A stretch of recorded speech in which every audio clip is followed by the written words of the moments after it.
of the Public Safety and Social Justice Committee. First of all, we have roll call. Jackson. Here. Hoffman. Here. Miller. Here. Nelson. Here. Kuhn. Here. Thank you. Can we all stand for the Pledge of Allegiance? I pledge allegiance to the flag of the United States of America and to the republic for which it stands, one nation, under God, indivisible, with liberty and justice for all. All right, now we're on to the approval of the minutes. Are there any corrections to the minutes? Seeing none, yes, motion, thank you. Second, Miller. And now we need a voice vote. All in favor, say aye. Aye. Thank you. Motion carried. Next is the approval of the agenda. Are there any changes or corrections? I need a motion. Second? Support. Okay. Kristen Nelson, supported by Commissioner Bob Hoffman.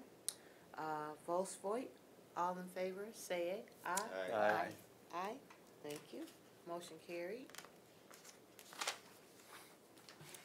Now we're on to public comment. Is there anyone from the public that would like to speak? Seeing none, I'll close public comment. Communications. We need a motion to receive and file the communication items. Should I read them? Okay. Okay. We need a voice vote. So moved. Oh, I'm sorry. Moved by Hoffman, seconded by William Miller. Voice vote, please. Aye. Thank you. Motion carried. Now we'll move on to the regular agenda. First item will be Sheriff's Office Fiscal Year 2019 Secondary Road Patrol and Traffic Accident Prevention Program Grant Amendment, over 15%. Need a motion? Okay, motion by Miller, seconded by Nelson. Good morning. We have Mike McKay. And Gaia. Thank you, and Gaia here. This is a grant that started in 1978 by the legislature. It involves money that is originally was all general fund back then. It's now all restricted revenue. There's a $5 surcharge on all civil infractions that the courts collect, then send to the state, and gets redistributed back to the individual counties based on Public Act 51, which is the road tax formula from 1956, I think. So this money is additional money to that. We originally, when the grant started, we had 2 sergeants and 15 deputies that were funded back in 1978. Today, we have 1 sergeant and 4 deputies because the revenue has shrunk and the legislature has, despite numerous attempts to keep pace with inflation, that hasn't occurred.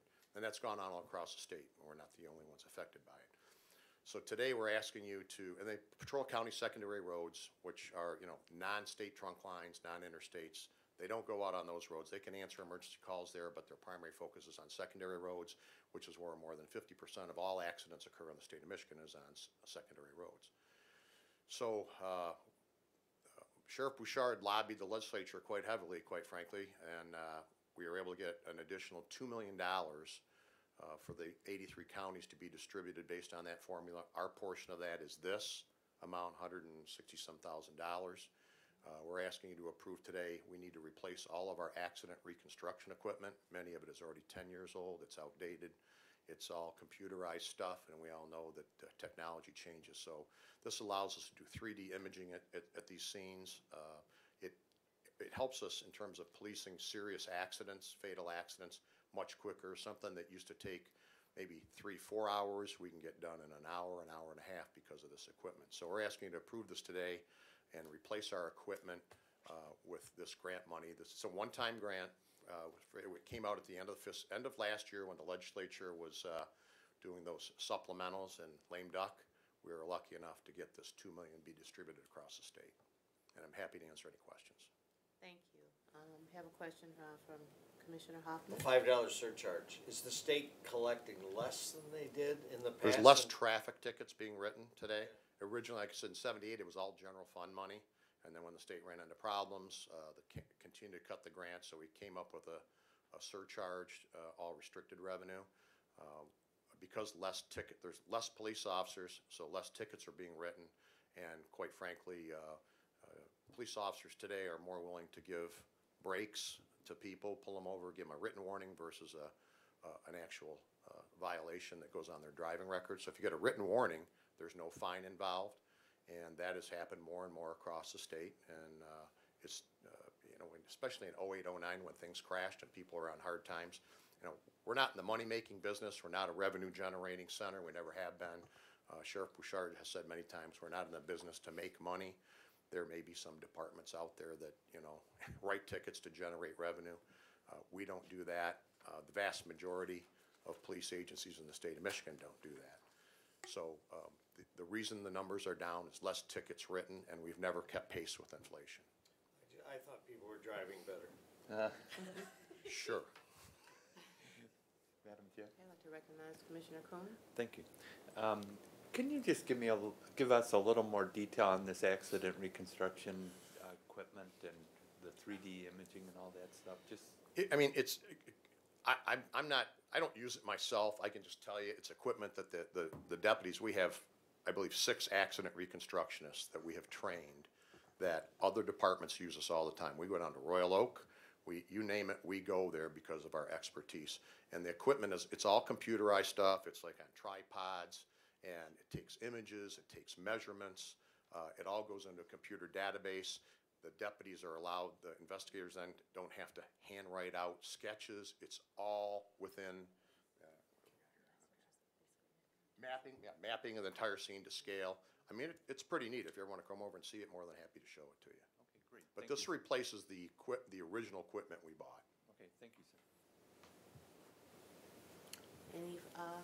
Well, I'd like to ask something. What type of cameras will the 17,400 be allocated for? Hang on a second here. They're LED spotlight, 3-year warranty. It's the software, the installation, and operational support, and the training in order to use it. Okay, so that, They're called Noptic, N-O-P-T-I-C cameras. okay, so they're just to aid, they're visual aids. Absolutely. Not like security type cameras. No, absolutely recording not. No, devices. these are portable. They're in the patrol car with them. It's part of the equipment they're going to carry. Okay, I see.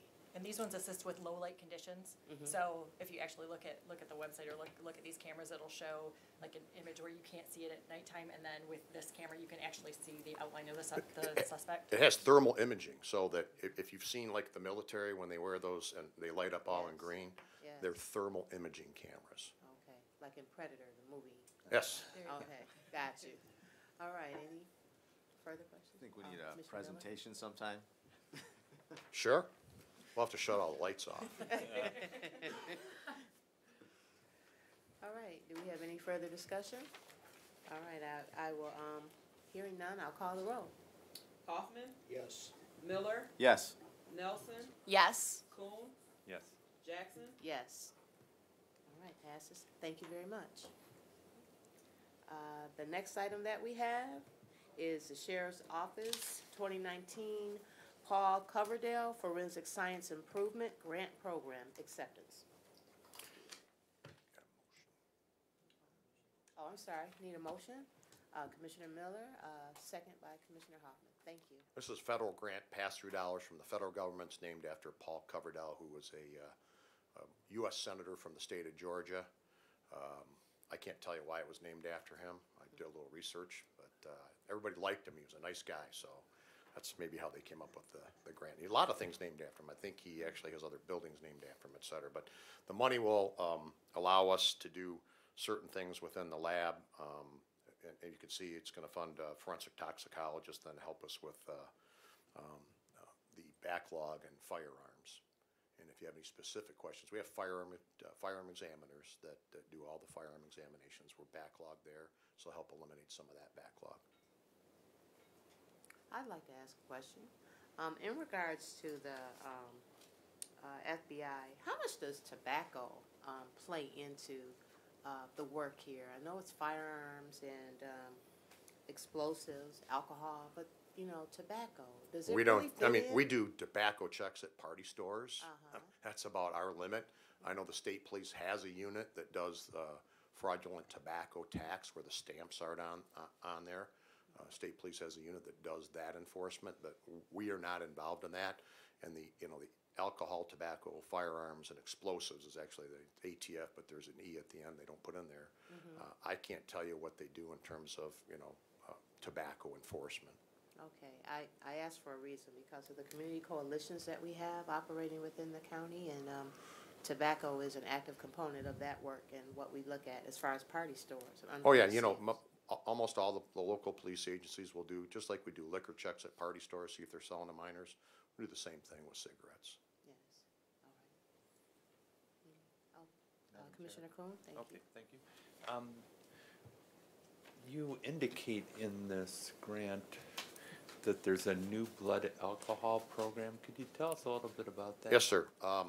Currently, when all the police agencies in Oakland County draw blood for an OWI or an OWID, which is driving under the influence of alcohol and or drugs, we'll get a search warrant executed by the police officer. They then go to hospital. We draw blood. A medical professional draws blood. We then ship it off to the Michigan State Police Lab in Lansing. And then an analysis is done. It takes generally 2 to 4 weeks to get results, if not longer. On drug cases, it takes much longer. We bought the equipment, and probably we're hoping in the next 2 months, we'll be up and running, where we'll be able to do all of the cases in Oakland County here for the sheriff's office and all the local police departments, and have a turnaround time about 2 days. Wow, that's fantastic. What kind of personnel do you have in firearms? Is it just one person that is funded by this? No, there are grant? 2 forensic examiners that are firearms experts. One that are both recognized by the courts as experts, and they testify in cases all the time. It's a lot of training involved and a lot of continuous training. Okay, and the If you're chemist- happy, everyone's come over to the lab. We'll show you. We have the tank and all that stuff, just like you see on CSI. Okay, well, I think we'll all take you up on that. But the chemist, what kind of role does the chemist? Drugs, all drugs. Mostly all drugs? Yes, sir. Okay, thank you, sir. Okay, thank you, Commissioner Kuhn. Is Thank there you. any further discussion? Okay, we'll call the roll. Miller, Yes. Nelson, Yes. Coon, Yes? Hoffman, Yes. Jackson. Yes. All right. Thank you. Thank you I very know much. with the communication on the HIDA grant, we'll be back for acceptance on that, and I'll explain to you what it is, and I happen to, this year, actually be the chair of HIDA, and HIDA is the Michigan High Intensity Drug Trafficking Area. Again, federal pass-through dollars come to us, and we're happy to, when it's doled out, we'll come back and fill you in on it. Okay. All right, thank you Thank for you. your work. All right, is there any other further business to go before the committee today? Okay, so I will call the meeting of the Public Safety and Social Justice Committee adjourned.